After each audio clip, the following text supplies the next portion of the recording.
Le 2 février 2019, l'atelier d'histoire critique recevait Françoise Vergès pour la présentation de son ouvrage « Un féminisme décolonial », paru la même année aux éditions La Fabrique. Pour Françoise Vergès, le féminisme décolonial révèle les impensés de la bonne conscience blanche. Il se situe du point de vue des femmes racisées, celles qui, travailleuses domestiques, nettoient le monde. Il dénonce un capitalisme foncièrement racial et patriarcal. Dans cet essai, l'autrice propose un autre récit du féminisme et pose des questions qui dérangent. Quelles alliances avec les femmes blanches? Quelle solidarité avec les hommes racisés?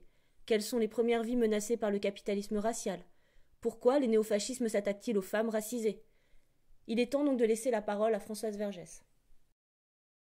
La question, c'est le féminisme décolonial. Alors, comment je suis arrivée à... Bon, il y a un ouvrage qui va paraître bientôt, le 15 février à La Fabrique. Bon, comment je suis arrivée à poser ces questions? Moi, je viens d'une tradition vraiment, vraiment anticoloniale, anti-impérialiste, antiraciste, anticapitaliste. Donc, pour moi, il n'y a pas de féminisme en dehors de ça. Il y a des féminismes, bien sûr. Et pour moi, il n'y a pas de féminisme auquel j'adhère en dehors de ça. Donc ça, c'est une première chose. Et alors, évidemment, donc, Myriam me reparlait de ce livre en 2017. Et ce qui m'avait donc frappé, c'était non seulement, évidemment, ces politiques différentes d'un État, c'était de montrer que ce n'était pas une erreur, c'est pas parce que ça se passait là-bas, qu'il n'y avait pas une différence au sens, bon, ben, ça se passe à l'île de la Réunion, mais que c'était une politique d'État absolument pensée, c'était un choix qui était fait, qui avait le droit de donner naissance, qui n'avait pas le droit de donner naissance. C'était vraiment, et donc de m'intéresser aux politiques natalistes, à travers, évidemment, comme elles étaient racialisées par l'État dès le départ. Donc c'est ça qui m'a aussi intéressée, de me poser la question, et de ne pas voir ça comme une espèce de paradoxe, mais comme vraiment un choix. Au moment où c'était un crime en France, l'IVG, et la contraception était extrêmement, il y avait énormément d'obstacles, à l'île de la Réunion, mais aussi dans d'autres outre-mer, mais particulièrement à l'île de la Réunion, on pourra parler pourquoi. Il y avait non seulement la contraception était largement distribuée, on donnait aux mineurs, on leur donnait donc des moyens contraceptifs sans consentement parental, il n'y en avait pas besoin du moment que les travailleurs sociaux le disaient. Et ces milliers de femmes, donc entre 6 000 et 8 000 par an, entre le milieu des années 60 jusqu'à 1970, quand le scandale a éclaté, étaient donc avortées. On ne leur disait pas, évidemment, on leur disait qu'elles allaient avoir une petite opération, qu'il y avait besoin d'une anesthésie générale. Elles étaient avortées et très souvent stérilisées sans consentement. Certaines étaient enceintes de 6 mois, 7 mois. Donc dans une clinique où c'était essentiellement des médecins, ce qu'on appelle des oreilles à la Réunion, c'est-à-dire les Français de France, qui étaient venus et qui en plus donc se sont fait rembourser par la sécurité sociale ces actes. Comme ils ne pouvaient pas déclarer les avortements, ils déclaraient d'autres actes chirurgicaux. Et donc ils se sont fait des millions parce que c'était l'assistance médicale gratuite, les femmes étaient très pauvres, donc elles arrivent avec un bon, le médecin écrivait ce qu'il avait fait, envoyé à la sécurité sociale remboursée. Donc absolument des millions, et que d'ailleurs quand j'avais présenté le livre en 2017 à l'île de la Réunion, un médecin était venu, un Français de France, était venu me voir en me disant que quand il faisait son internat à Lyon, à cette époque, et le bruit courait, va à la Réunion pendant 2 ans, tu te feras plein d'argent. Ça faisait partie des choses qui étaient sues, qui circulaient parmi les internes de médecine. Et la chose aussi qui m'intéressait, c'était pourquoi, alors que cette histoire est racontée dans tous les journaux nationaux en France, c'est-à-dire le Nouvel Obs, Le Monde, l'Express, même des journaux de droite, comme à l'époque donc l'Aurore ou le Figaro, le mouvement de libération des femmes va n'en tenir aucun compte. Et le procès a lieu en février 1971, et 2 mois plus tard, il y a le manifeste des 343 femmes qui déclarent publiquement avoir avorté, et donc qui se mettent en contradiction avec la loi, qui risquent donc d'être envoyées en prison. Et là-dedans, donc, elles présentent ce droit comme un droit qui concerne toutes les femmes, c'est-à-dire de ne pas tenir compte qu'il y avait d'autres politiques de l'État, antinatalistes, pronatalistes, et pourquoi ici c'était pronataliste, pourquoi là-bas ça l'était anti, et que c'était tant pourquoi.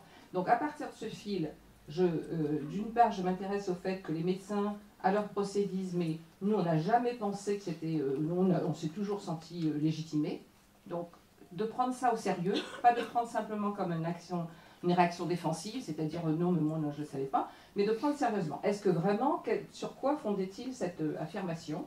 Donc d'essayer de tirer ce fil et de voir que dès 1945, dès après la guerre, en fait, la France, l'État français, est face à son empire colonial et doit réviser sa politique coloniale. Il ne peut plus tenir le discours raciste qu'il tenait dans les années 30. Il y a eu quand même le racisme est condamné universellement après la Deuxième Guerre mondiale. Il faut renouveler le vocabulaire, renouveler même le lien, enfin le contrat qui les lie. Donc il y aura la proposition de l'Union française, qui va quand même durer pour certains jusqu'à 1956.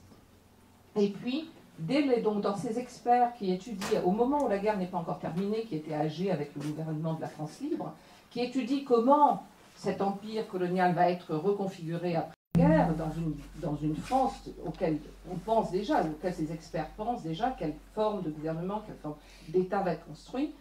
La décision est rapidement prise que ce qu'on appelle les vieilles colonies, Martinique, Guadeloupe, Guyane et Réunion, le développement est impossible.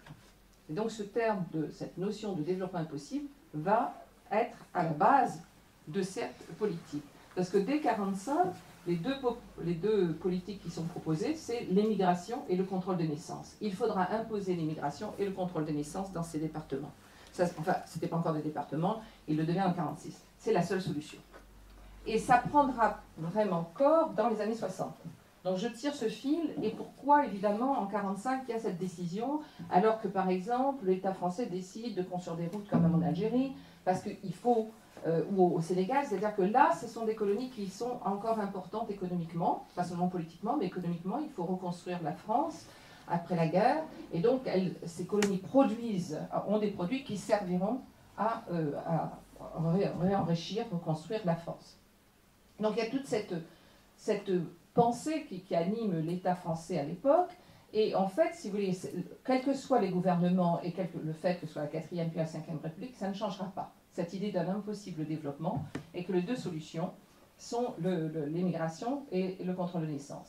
Ces îles n'ont plus d'importance économique pour l'État français après la guerre. C'était des îles à sucre. Le sucre, ça n'a de moins son importance. Ça commence à être cultivé ailleurs. Elles n'ont plus d'importance. Elles n'ont plus d'importance donc de reproduction de main-d'œuvre aussi. Il n'y a pas tellement besoin de main-d'œuvre. Les plantations vont plus. Dès les années 50, les grands propriétaires commencent à vendre leurs plantations, leurs terres, et ils investissent le capital gagné dans la distribution, parce qu'ils comprennent qu'il va y avoir des fonctionnaires, qu'une classe moyenne va être construite, et que donc ça va consommer. Et donc il y a très rapidement un changement qui se passe. On est aussi dans un moment, si vous voulez, moi ce que je regardais aussi, c'est l'hégémonie nord-américaine qui émerge après la guerre, c'est la construction de la communauté européenne, c'est-à-dire il y a aussi d'autres, la France, le capitalisme français se réorganise dans ce contexte plus général. Il y a ce qu'on a appelé la décolonisation, donc il faut quand même tenir compte de ça. Donc communauté européenne, hégémonie, guerre froide, hein, les deux mondes, etc. Donc tout ça, je tiens compte de tout ça, c'est-à-dire que quand je regarde une question qui concerne les femmes, pour moi, ce n'est pas simplement, il y a les hommes et les femmes, mais comment, effectivement, dans toute une série d'éléments qu'il faut mettre en place, donc dans une analyse multidimensionnelle, quelle politique, donc, va être décidée envers les femmes des classes populaires et des femmes racisées.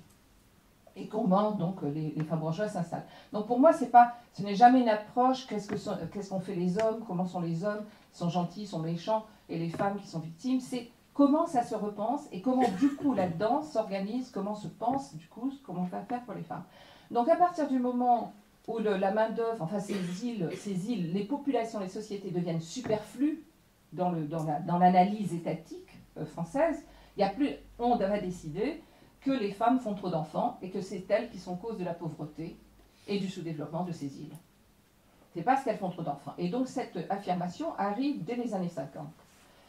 Elle est liée aussi, ce n'est pas simplement une politique française, c'est une politique internationale qui émerge aussi, qui était déjà là dans les années 30-40 avec le colonialisme, c'est-à-dire l'idée que les peuples des autres races, qui n'étaient pas de la race blanche, faisaient trop d'enfants, que c'était une menace sur le monde, mais ça devient beaucoup plus important à cause aussi de la décolonisation et de cette réorganisation aussi du capitalisme au niveau mondial, de comment on réorganise aussi les circulations de main-d'œuvre et où on investit du capital et comment on fait fructifier le capital.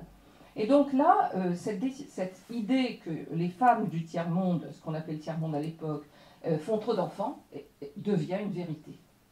Et ce sont les États-Unis qui mènent cette campagne, et dans les grands congrès de démographie de population mondiale, qui sont des congrès extrêmement importants, qui existaient déjà dans les années 20-30, on voit arriver vraiment cette idée de relation entre pauvreté et sous-développement, femmes font trop d'enfants. Et donc, il faut imposer le contrôle des naissances dans tous les pays du tiers-monde.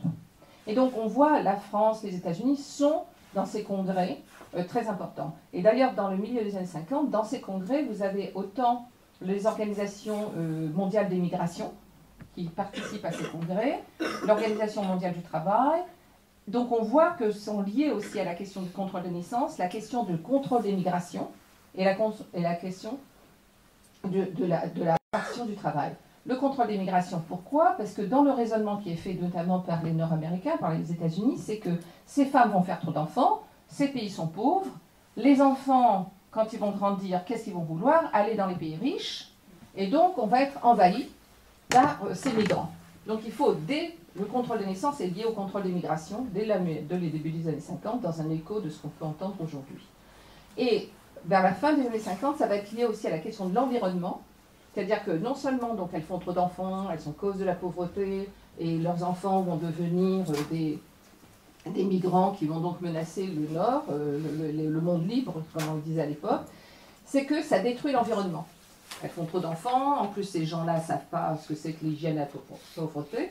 Et en fait, le premier grand congrès autour de l'environnement qui se passe au début des années 60 va intégrer cette question entre la relation entre démographie, trop de gens sur la Terre, destruction de l'environnement.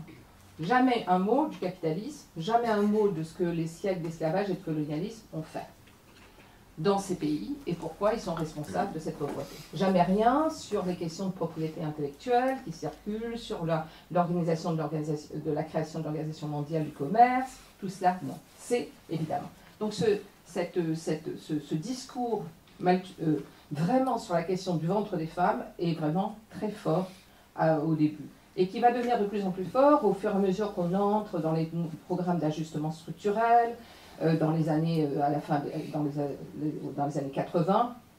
Et on voit aujourd'hui que l'actuel président du gouvernement français a encore ce discours en tête, puisque l'année dernière, il parlait des femmes africaines qui faisaient trop d'enfants, et que c'était elles qui étaient cause de la pauvreté. Donc on voit que ça continue, ce discours n'est pas du tout quelque chose qui a été juste à un moment donné, et c'est ça qui m'a intéressée.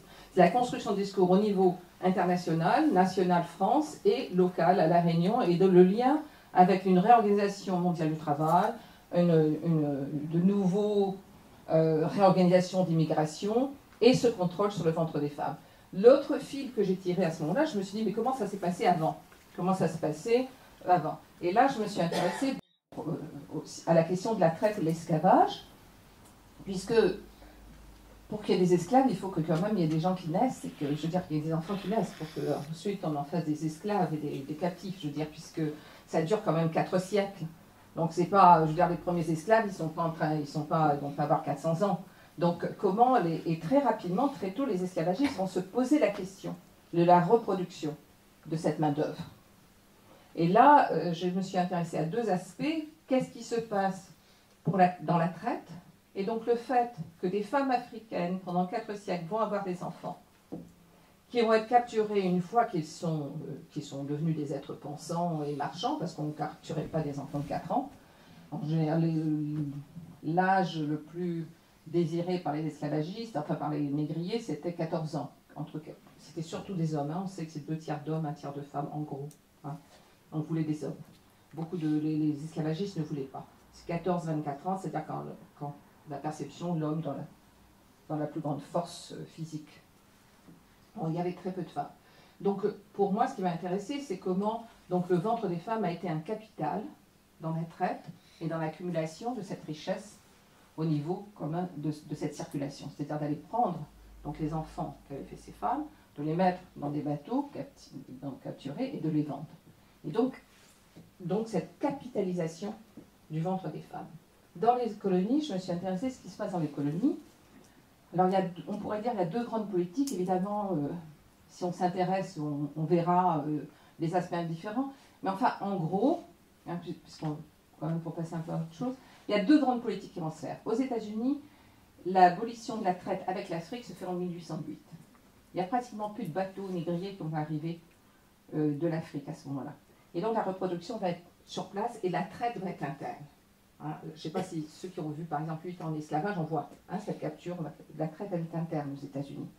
Et donc il y a des États dans le Sud qui vont se spécialiser dans la reproduction de cette force de travail esclavagisée. Et notamment la Virginie ou d'autres États. Ça ne veut pas dire qu'il y avait des espèces de baraques où les femmes étaient enfermées, mais ça veut dire que quand même, c'est une richesse, hein, c'est un capital. L'enfant à naître est un capital. L'esclavagiste pouvait emprunter de l'argent sur l'enfant à naître. C'est une épargne. Je veux dire, tout ça, c'est quand même... Dans l'esclavage, ce sont des objets, hein, c'est un capital qu'on fait circuler. Donc, les femmes esclaves étaient violées, donnaient naissance, elles étaient violées 6 à 8 semaines après avoir donné naissance pour être de nouveau enceintes. Et dans les archives, vous trouvez des femmes de 23 ans qui ont déjà 14 enfants, enfin, qui ont eu 14 maternités. 14 enfants, c'est une mention. Et donc, ça a été d'ailleurs, si vous voulez, quand je vous dis que je m'intéresse à la manière dont ça... Ce n'est pas simplement une chose comme ça, c'est quels sont les effets de ça. Une des raisons pour lesquelles, par exemple, l'État de Virginie va être un des États les plus engagés dans la lutte contre la monarchie anglaise, c'est parce que les Anglais imposaient une taxe sur chaque esclave, chaque naissance d'esclave, et qu'ils veulent se débarrasser de ça. Donc l'indépendance américaine n'est pas simplement pour se débarrasser de la monarchie, c'est aussi pour se libérer d'une monarchie qui est taxée pour être vraiment pleinement capitaliste, quoi, pour pouvoir développer pleinement son capital. Donc si vous voulez, après avoir tiré tous ces fils, je reviens en France, et qu'est-ce qui se passe? Pourquoi le mouvement de libération des femmes, qui est un mouvement à l'époque, comme on sait, c'est une plateforme, il y a plein de groupes, hein, il y a des groupes qui viennent de la LCR, de lutte ouvrière, des mouvements anarchistes, ou de femmes qui sont constituées comme ça, des groupes de lesbiennes, des groupes qui s'appelaient, bon, il y avait un groupe qui s'appelait les Gouines Rouges, enfin, c'est une plateforme, hein, ce qu'on appelle le MLF. Et vraiment très radical, les premiers textes de 68 sont des traductions de Huey Newton, ce sont des femmes qui trouvent que les Black Panthers, c'est vraiment des choses formidables, il y a des traductions de textes de féministes noires américaines, c'est vraiment, c'est assez, les textes sont très anticapitalistes, très antipatriarcal, évidemment. Patriarcal? Oui, patriarcal. Oui. Et aussi anti-impérialiste. Il n'y a jamais sur la France. Le racisme est aux États-Unis. L'impérialisme, c'est ce qui se passe au Vietnam ou dans d'autres pays. Il n'y a pas un mot sur l'impérialisme français. Il n'y a pas un mot sur le colonialisme français. Et le racisme, par exemple, c'est les pauvres immigrés qui en sont victimes et qui sont nos frères. C'est-à-dire que les femmes, certaines féministes, se voient comme étant égales dans la situation que les immigrés. Et comme vous le savez, la métaphore « nous sommes des esclaves » est très forte. Hein. Et ça, je reviendrai là-dessus dans la deuxième partie sur la question de féminisme décolonial, sur ce point aveugle dans la tradition, on pourrait dire, féministe française. Donc, ce qui m'intéresse, c'est pourquoi, donc, dans ce mouvement, qui est quand même radical et politique, hein, on n'est pas chez des bourgeoises qui tricotent dans leur salon, hein, pourquoi cet aveuglement, pourquoi cette absolue absurdité? Et donc, je relis tous les textes, je regarde ce qui se passe, le fait qu'il n'y a pas un mot, effectivement, en 71, que même quand Jean Zalami dans le procès de Bobigny en 72, quand elle fera sa plaidoirie, à un moment donné, elle fait allusion à ce qui s'est passé à l'île de la Réunion, parce elle avait été sollicitée comme avocate, puis finalement, elle ne le fera pas, elle ne viendra pas défendre les femmes qui se plaignent au procès de 71. Mais ça n'entre pas du tout dans sa défense ensuite, si vous voulez. C'est-à-dire, elle le donne comme un exemple. Pourquoi là-bas c'est autorisé, c'est possible, et pourquoi en France une jeune femme est mise en procès. Absolument rien sur le fait que c'est absolument une situation coloniale, ou néocoloniale, peu importe le mot qu'on veut donner. Donc je suis quand même frappée par ça. Alors mon hypothèse est celle-là, mais je reprendrai dans la deuxième partie sur la question du féminisme décolonial, c'est qu'en fait, en 62, avec la fin de la guerre d'Algérie, il y a Todd Shepard qui en a parlé, mais Christine Ross aussi, l'historienne Christine Ross, c'est qu'il y a pour la société française un repli sur la France. C'est-à-dire, ça y est, le chapitre est clos. Il n'y a plus de colonialisme. C'est fini. Algérie, c'est terminé, bon, c'est fini. On est quand même.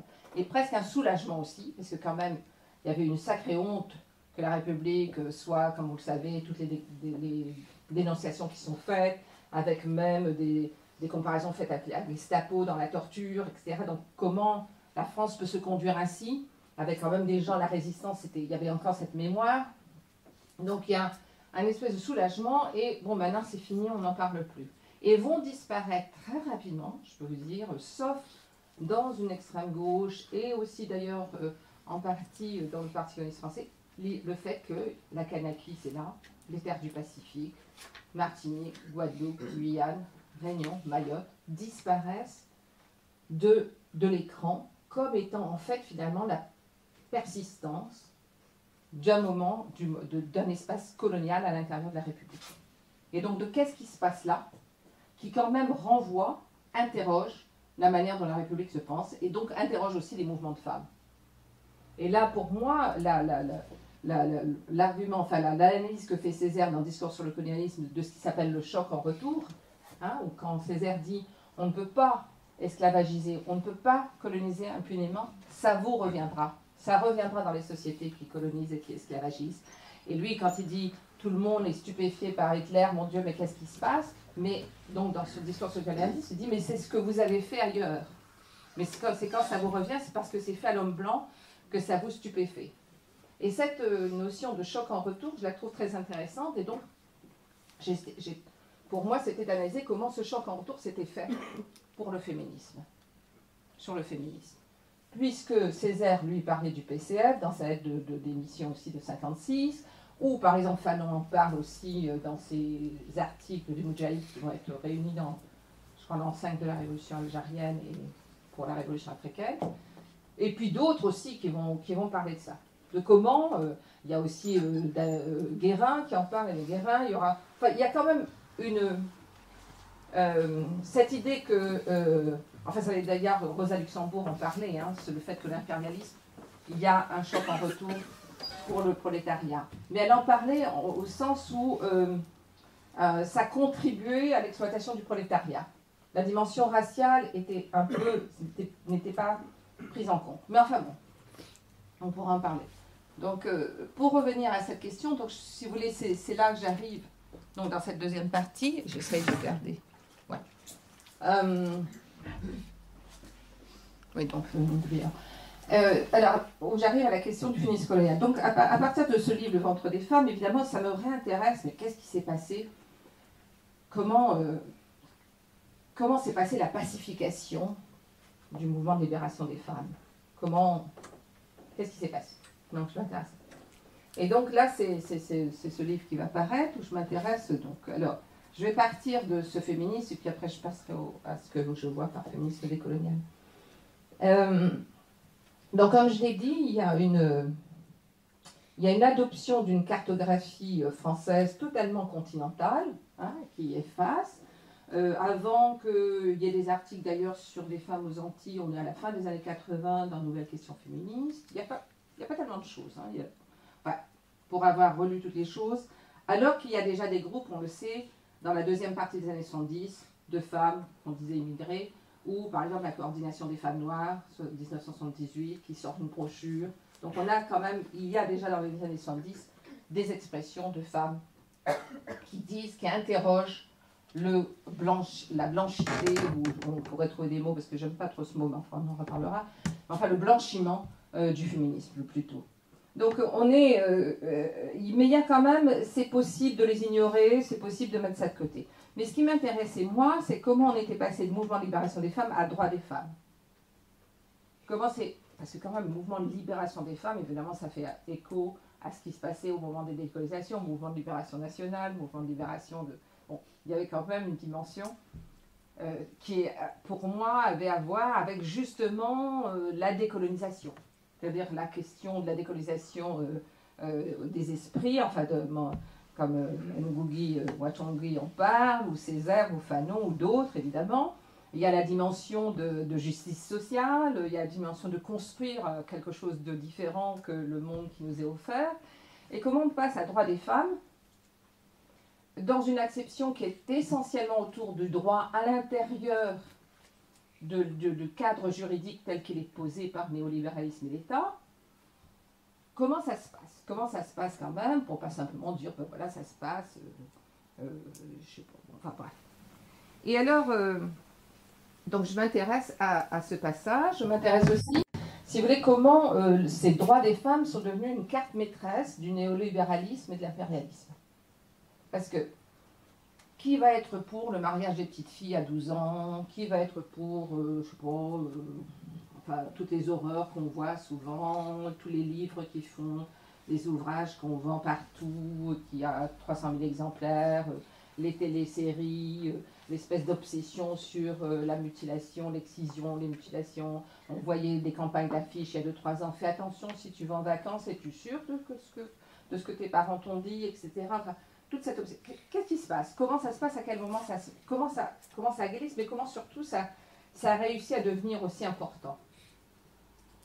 Alors, il y a deux choses là que je voudrais proposer. Je voudrais vous proposer comme analyse. D'une part, c'est que le féminisme français, ce féminisme français, s'ancre au XVIIIe siècle dans cette idée de la domination masculine. Elles sont victimes de la domination masculine. Les femmes sont victimes de la domination masculine, du patriarcat. À partir de ça, le fait d'être victime les autorise, enfin leur permettra de ne pas voir ce qu'elles reçoivent, comment elles vont être bénéficiées de l'esclavage, du colonialisme, du racisme. Puisqu'elles sont opprimées, et donc elles peuvent dire nos sœurs esclaves.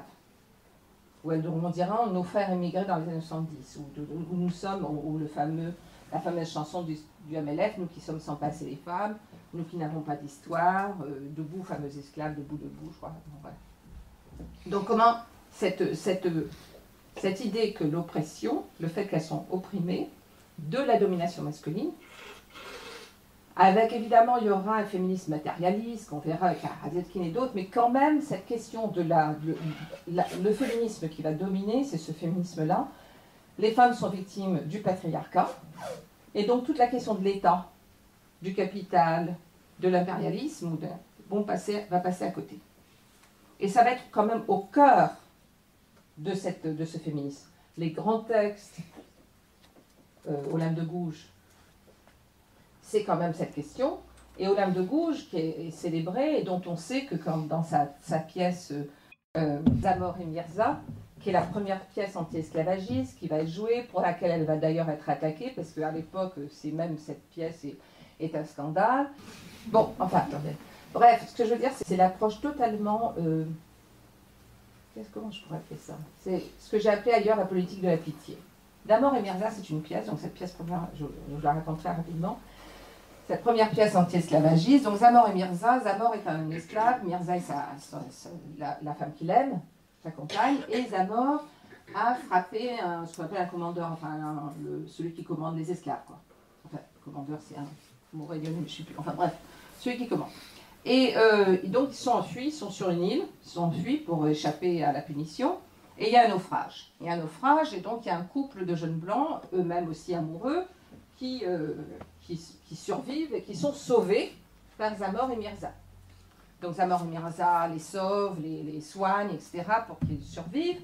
Et ensuite, Mirza raconte leur histoire à ce couple. Et en fait, la femme blanche qui a été sauvée, c'est la fille du gouverneur. Claire. Donc ils repartent tous dans le pays où les Zamor et Mirza étaient esclaves.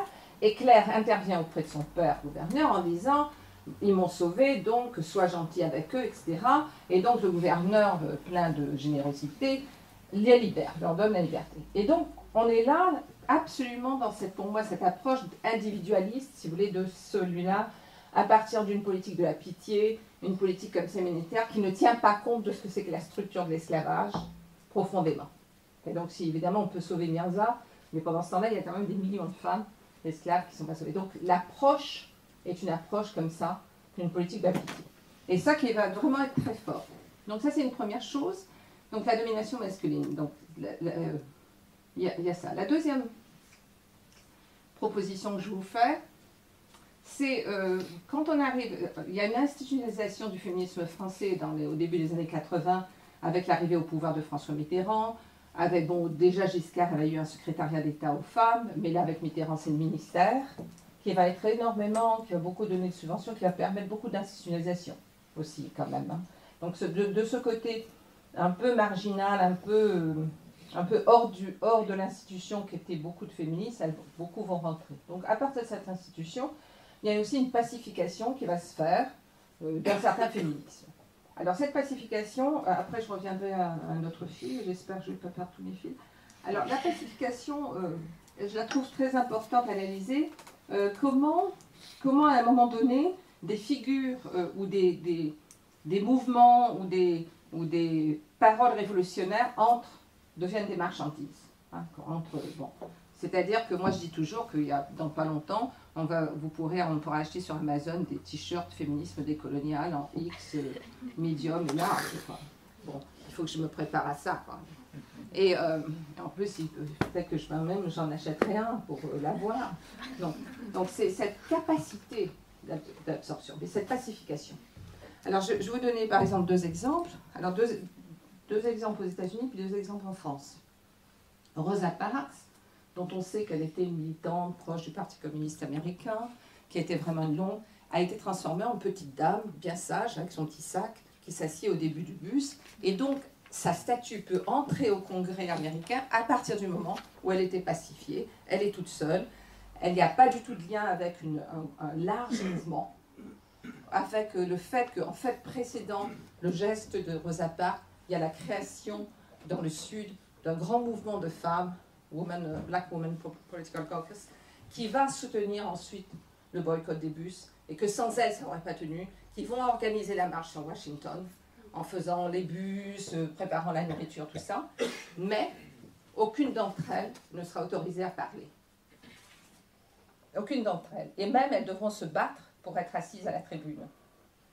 Et en fait, elles seront présentées de sorte que les hommes devant les épousent des grands leaders et les autres derrière. Donc on voit même à l'intérieur des mouvements un problème. Mais cette pacification, donc Rosa Parks, une fois coupée de cette communauté qu'il avait portée, de ses idéologies celles qu'il avait portées, peut entrer au Congrès, petite dame, avec son sac, petite dame sage, totalement pacifiée. Une autre figure, bon, il y a Martin Luther King, mais une autre figure qu'on peut penser, c'est Nelson Mandela, transformé en grande icône pacifiante et réconciliatrice, après avoir été traité de terroriste par l'Occident, d'avoir laissé de côté. On oublie soigneusement qu'il était au Parti communiste sud-africain, on oublie soigneusement qu'il a été derrière la création de la branche armée de l'ANC pour en faire ça. Par contre, Winnie Mandela, non. C'est pas possible. Winnie Mandela reste jusqu'à sa mort quelqu'un qui n'est pas, qu'on ne peut pas pacifier. Donc, ce que je propose, c'est de faire attention à ces processus de pacification. En France, Césaire entre au Panthéon comme auteur du cahier d'un retour au pays natal et surtout pas de discours sur le colonialisme. Surtout pas du Césaire politique, de ses interventions à l'Assemblée nationale. Fanon peut être celui qui donne la phrase qui va conduire le 150e anniversaire de l'abolition de l'esclavage dans les colonies françaises, quand il dit « je ne suis pas esclave de l'esclavage », parce qu'évidemment, tout ce qu'il a écrit avant et après cette phrase est soigneusement mis de côté. Donc cette histoire permettra au gouvernement de dire « voyez, Fanon ne demande pas de réparation ». Il dit « je ne suis pas esclave de l'esclavage », donc voilà, donc regarde. Donc c'est aussi cette forme, la pacification ne passe pas simplement par le monument, mais par la manière de transformer quelqu'un en quelqu'un de, voilà, c'est pas très, voilà, pacifié, pardon. Donc cette pacification va s'opérer aussi avec le mouvement des femmes, c'est-à-dire que quand même de plus en plus ce côté, c'était joyeux, c'était gai, ce qui était vrai, mais en fait quand même ça se transforme comme ça et non pas le côté quand même dur et radical qu'il y a eu. Le fait que les réunions de femmes pouvaient être attaquées parce qu'elles étaient non mixtes, le fait qu'elles étaient insultées, que les féministes ont été insultées, le fait que les femmes ouvrières qui se battaient, elles étaient quand même beaucoup plus visées, etc. Tout ça est effacé sous le côté, c'était un mouvement joyeux pour la liberté et qui va permettre aujourd'hui le fait Mais comment des femmes peuvent vouloir se voiler? Nous, tout ce qu'on voulait, c'était se dévoiler, être topless sur les plages, etc. Et tout d'un coup, comme si le MLF, enfin ces luttes des femmes qui avaient touché aussi dans les mouvements populaires, dans les mouvements ouvriers, n'était plus qu'une question de mœurs, d'intérêt pour la libération des mœurs et la libération à la maison. Donc ça, c'est la pacification, d'un côté. De l'autre, il y a aussi un mouvement qui se fait à la fin des années 80, enfin qui se présente déjà à la fin des années 70, au début des années 80. C'est qu'en France, il y a un mouvement anti-colonial qui est mené par des gens qui sont identifiés avec la gauche. Je dis identifiés, hein, parce que, bon. Par exemple, Furet et toute son attaque sur la Révolution française, dès la fin des années 70. Hein. C'est-à-dire la Révolution française a mené à la terreur. Et qui va vraiment, qu'il faut recouvrir toutes les autres analyses matérialistes, marxistes ou anarchistes de la Révolution française. Et on voit dans le même temps aussi des ouvrages qui paraissent. La décolonisation était justifiée, d'ailleurs nous l'avons soutenue, mais qu'est-ce que ça a donné? Des régimes dictatoriaux, de la censure et le renvoi des femmes à la maison. Énormément autour de l'Algérie, ça. Les femmes se sont battues, on les a soutenues, et maintenant elles ont été renvoyées à la maison. Donc la décolonisation, si vous voulez, en gros, c'est les révolutions mènent au goulag, à la dictature, à la censure, à la répression des gays, des femmes, etc.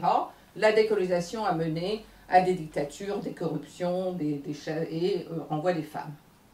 Il y a vraiment toute une idéologie, il y a plein de journaux qui sortent, il y a des ouvrages pour le public, le grand public, le public la plus large, qui est vraiment que, évidemment, il fallait soutenir ce mouvement, mais le fait que ces gens n'ont pas adopté la démocratie occidentale, etc., a montré que finalement, et c'est sur les femmes que ça va. Parce que déjà dans les années 80, la critique de l'aide aux pays dits du tiers, qui étaient encore dits du tiers-monde, se fait quand même entendre. Par contre, comme je l'ai dit, pour les droits des femmes, c'est tout. C'est vraiment la carte maîtresse. C'est vraiment la carte maîtresse. Et donc, pour l'Algérie, ça va être non seulement elles ont été renvoyées à la cuisine, mais on les a forcées à porter le voile, voilà, c'est l'islam. Alors que nous avions rêvé d'une Algérie laïque, démocratique. Et voilà. Donc, il y a tout un mouvement, enfin, on pourra en parler, vraiment. Et ce sont des féministes qui vont mener ce mouvement et qui vont fournir un vocabulaire au discours anti-anticolonial. Enfin, ce que j'appelle anti-anticolonial. Par exemple, en 89, c'est une année, enfin j'en parle, c'est une année, je trouve, assez importante. Au début, il y a la fatwa contre Salman Rushdie. Donc on a un retour de tout un discours orientaliste qui peut attaquer la révolution iranienne. Donc attaque la révolution iranienne, tout le monde se mobilise, comment, voilà ce que c'est, voilà finalement ce que c'est que les musulmans. Il y a, il y a des tas d'autres choses, mais enfin, dont on pourra reparler. Il va y avoir la chute du mur de Berlin, donc la fin de l'histoire, tout ça, et puis voilà. Et puis il y a le bicentenaire de la Révolution française. Où justement les thèses de Furet sont absolument mises en avant. Et le bicentenaire, il y a ce grand spectacle qui est organisé par Jean-Paul Goude, là sur les Champs-Élysées, et qui s'appelle la tribu planétaire. Et la tribu planétaire, c'est donc les défilés de différentes tribus qui constituent la tribu planétaire. Alors les Africains sont moitié nus, puis frappent sur des tambours. Les Russes défilent au poids de l'Oise sous une neige artificielle. Les Anglais marchent avec des parapluies sous une pluie artificielle. Enfin voilà, on a cette image donc, de chaque tribu ethno-culturalisée qui représente cette globalisation heureuse et qui défile devant les leaders des 7 pays les plus riches, puisque c'était aussi la réunion du G7 que Mitterrand avait invité. Donc on avait Reagan, Thatcher, qui menaient cette révolution néolibérale dans leur propre pays. Et donc on a une concordance là, à la fois dans le spectacle de cette tribu planétaire heureuse, de cette globalisation heureuse, et de la victoire d'un certain discours néolibéral auquel se prête une social-démocratie européenne. Et dans le même temps, à la Mutualité se tient la réunion des 7 pays les plus pauvres du monde.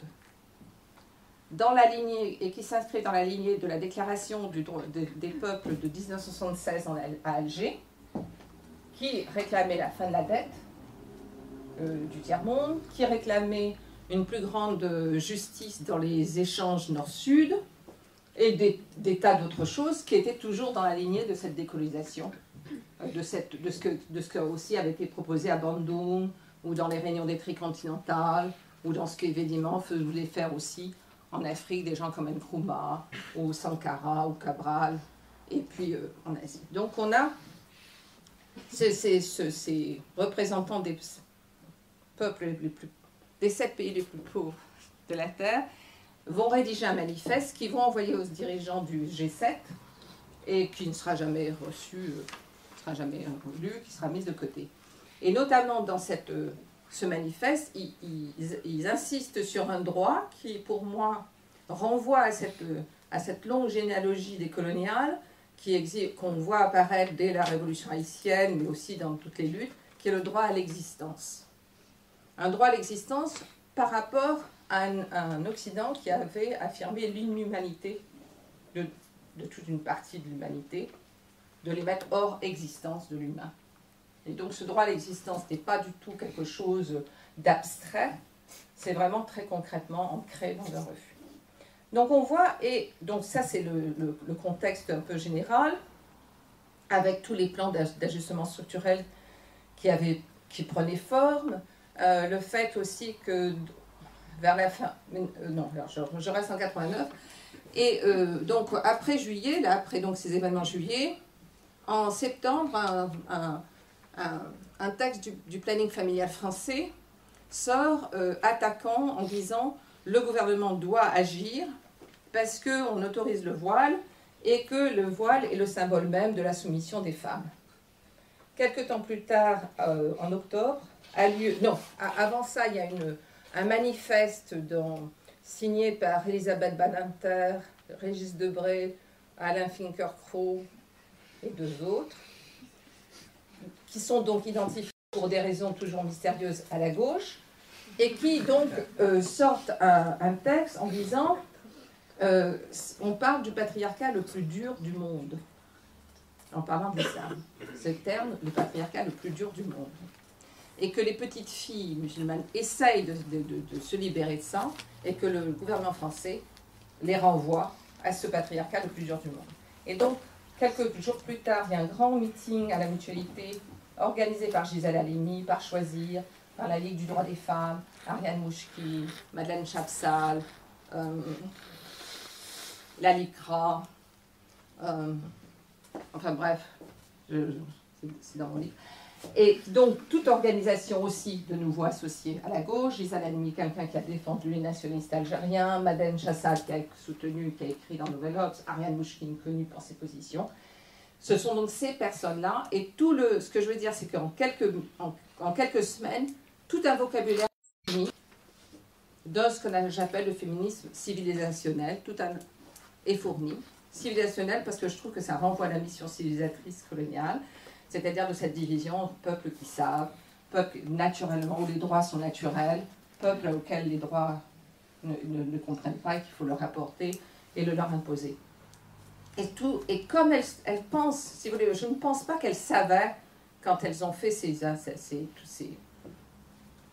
pris ces initiatives que ça allait avoir le succès, ça allait avoir. Mais elles se font. Et alors, comme elles trouvent que ça ne répond pas suffisamment, il va y avoir des tas de lettres ouvertes aux ministres qui vont paraître dans la presse toute la fin de l'année 89.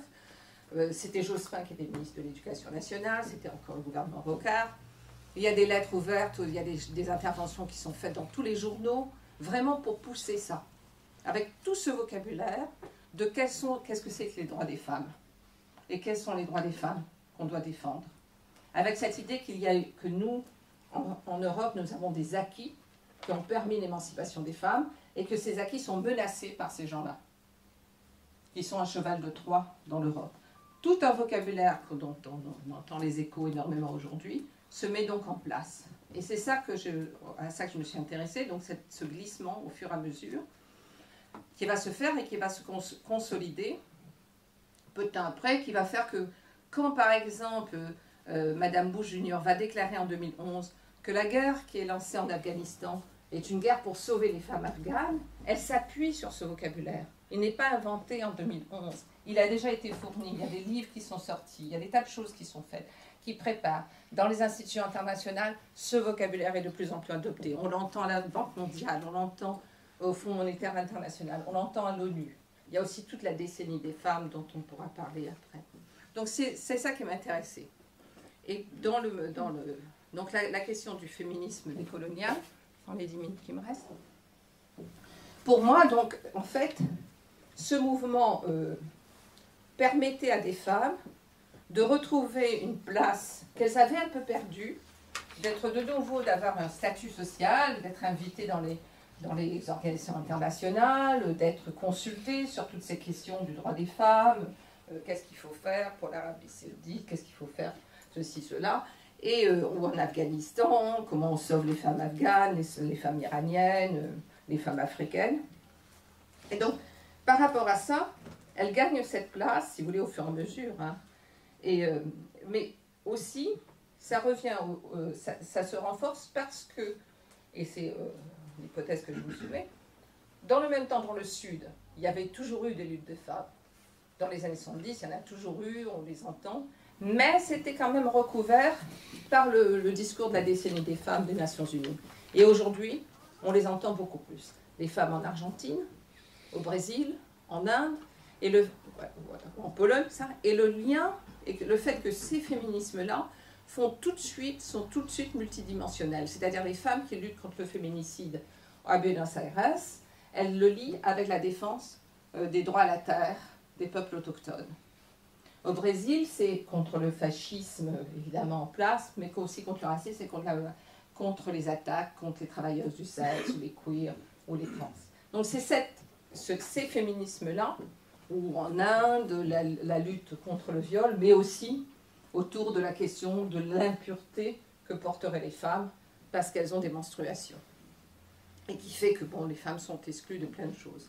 Donc on voit, si vous voulez, ce sont ces féministes-là qui sont ces féminismes qui étaient dans les mouvements anticolonialistes et qui se sont appuyés sur cette idée que le féminisme n'est pas simplement la question du droit d'un 50-50 ou des droits individuels, mais la question d'une justice sociale plus large, et qui sont de nouveau là. Et je pense aussi, alors pour moi, la réaction justement contre le fait que ces mouvements depuis 7-8 ans, la réaction fait d'une part évidemment les régimes autoritaires liés dans leur alliance avec le néolibéralisme frappent ces mouvements. Et, je veux dire, en Inde, vous avez carrément des appels publics au viol de ces femmes, au meurtre, et puis ces femmes sont, bon, on l'a vu au Brésil, avec Marielle Franco, elles peuvent être assassinées, ou alors il y a Berta Cáceres, des femmes autochtones qui luttent pour l'environnement, tout ça. Donc il y a de vrais, c'est-à-dire c'est un mouvement qui menace cette alliance entre régime autoritaire, que ce soit le patriarcat un peu soft, qu'on voit ici ou qu'on a vu en Angleterre avec Tony Blair, ou le plus vulgaire qu'on voit aux États-Unis ou au Brésil, mais en fait les deux ont les mêmes intérêts, simplement sur la question. Et pour finir, donc moi ce qui m'a aussi intéressé, c'est les luttes des femmes qui sont dans l'industrie du nettoyage aujourd'hui, et qui constituent pour moi le terrain le plus radical, un des terrains les plus radicaux de lutte. Parce que ce qu'elles mettent en lumière, c'est que pour que le monde fonctionne, pour que le capital fonctionne tous les jours, l'État fonctionne, il faut que des femmes invisibles, rendues invisibles, nettoient. Le matin ou le soir tard. Les banques, les aéroports, les gares, les universités, les hôpitaux, tout pour que ça marche. Et notamment, comme on sait, les milliers de mètres carrés, les centaines de milliers de mètres carrés des bureaux.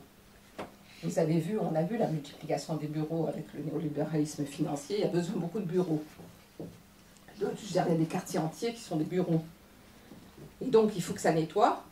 Et ça, c'est ce travail absolument nécessaire, mais qui doit être absolument invisible, qui est fait par des femmes de moyenne 40-50 ans, racisées, qui sont obligées de faire 3 ou 4 boulots, et qui, pour moi, de nouveau, mettent ensemble la question des migrations, la question de la précarisation, la lutte sur la question de l'industrie chimique, parce qu'il y a beaucoup de maladies à cause des produits qu'elles utilisent, mais aussi des maladies musculo-squelettiques.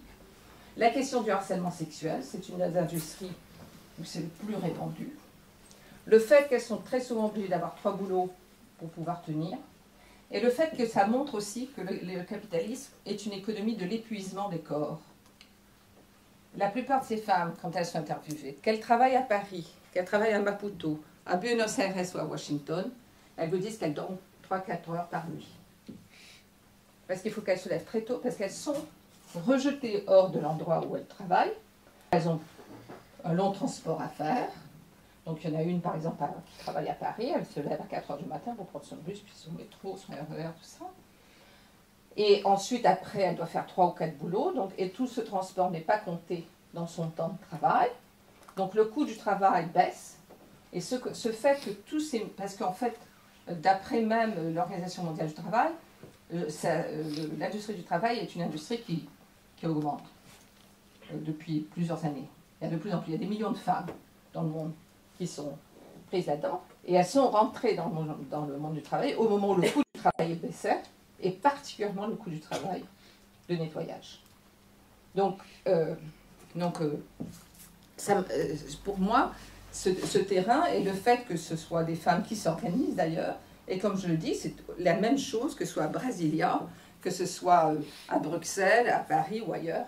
Ce travail c'est vraiment ce travail invisible, et comment cette analyse sort la question du travail dit ménager de la question à la maison, le travail à la maison, et encore le bonhomme qui ne fait pas suffisamment de travail, et la femme qui fait tout, et réintroduit cette question de l'organisation du travail, du capital, et de la circulation, et de la manière dont on va organiser l'espace.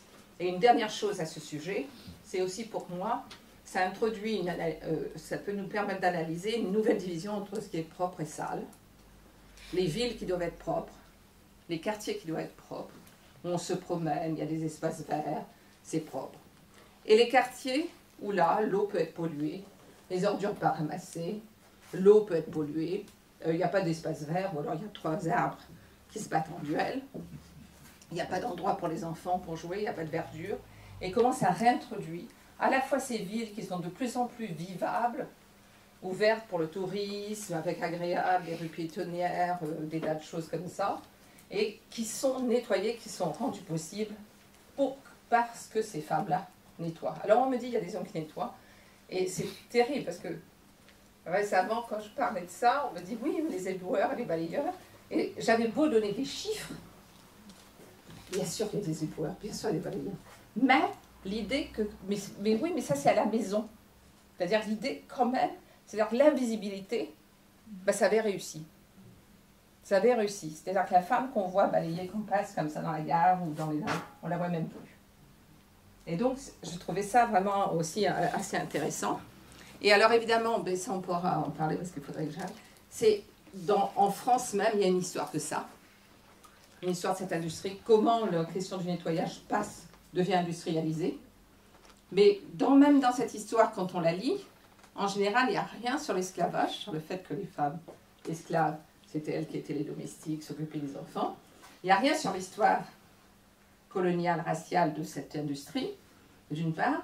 Il n'y a en général rien sur le fait que l'organisation des migrations venant des femmes des Antilles par le Bumidum dans les années 60, femmes domestiques, travail ménager, comme vous disiez, ou je ne sais plus comment on dit.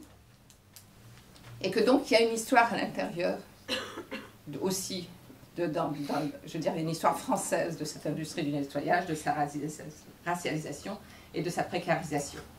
Après, évidemment au 19e, c'était les femmes des campagnes, qui faisaient ça, ou les bretonnes, la fameuse Bécassine.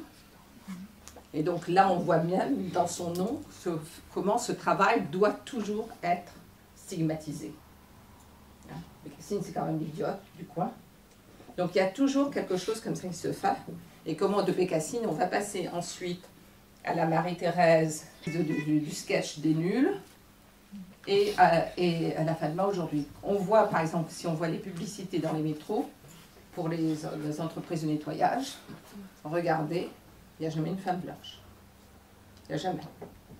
Il y a même des tas de publicités aussi qui rentrent dans l'industrie du soin. Et le soin, pour moi, soin et nettoyage sont ensemble. Parce que nettoyer, c'est prendre soin aussi. Et que vraiment, donc il y a toute une organisation. Donc voilà, ce terrain-là, bon, pour parler d'un terrain concret, pour moi, de lutte du féminisme colonial, cela en serait un. Parce qu'il permet de rendre visible des tas de choses qui sont des éléments comme ça, qui sont apparemment, qui n'ont pas l'air d'être les uns avec les autres, de tirer aussi une histoire assez longue, et de voir aujourd'hui comment ça s'organise, comment effectivement l'invisibilisation, comment travaille l'invisibilisation, la fabrication de la vulnérabilité, de la précarité, et qui vise évidemment donc des femmes qui sont massivement, mais massivement, ce qu'on appelle racisées, en tout cas pour l'industrie du nettoyage en France. Voilà, merci.